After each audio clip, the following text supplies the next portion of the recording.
Hello guys, അസ്സലാമു അലൈക്കും. അപ്പോൾ ഞാൻ എൻ്റെ സ്വന്തം വീട്ടിലേക്ക് പോവാണ് കേട്ടോ. കോളേജ് കഴിഞ്ഞിട്ടൊന്ന് ഉറങ്ങി നീച്ചതിന് ശേഷമാണ് കേട്ടോ ഞാൻ പോണത്. പിന്നെ നോമ്പിന് മുമ്പ് ഞാൻ ഒന്നരാടം എൻ്റെ വീട്ടിലേക്ക് പോയിരുന്നു കേട്ടോ. വണ്ടിയും കൂടെ ഉണ്ടായതുകൊണ്ട് ആരും കാത്തിക്കേണ്ട ആവശ്യമില്ലല്ലോ.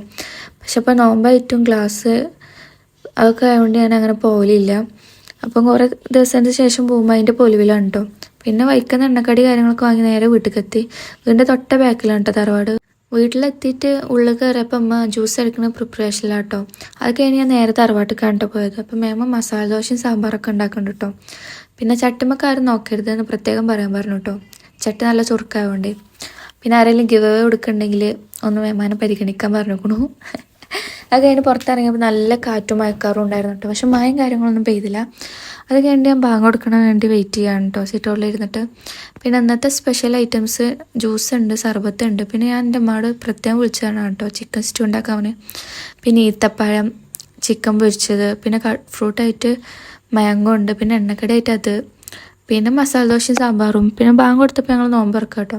പിന്നെ നോമ്പറക്കുമ്പോൾ ഇത്ര ആഡംബരവും കാര്യങ്ങളൊന്നും ഉണ്ടാവില്ല കേട്ടോ. ഞങ്ങൾ സാധാ പോലെ നോമ്പറക്കൽ. ആഡംബരം ഉദ്ദേശിച്ചത് ഞങ്ങൾ നോമ്പറക്കാൻ സാധാ പ്ലേറ്റും ഗ്ലാസ്സും ഉണ്ടോ. പിന്നെ വീഡിയോ എടുക്കുന്നതുകൊണ്ടാണ് ഞാൻ പൊട്ടാണ് പ്ലേറ്റും ഗ്ലാസ് ഇറക്കിയത്. ഞങ്ങളത് ഗസ്റ്റ് വരുമ്പോൾ മാത്രമാണ് കേട്ടോ അത് പുറത്തിറക്കൽ.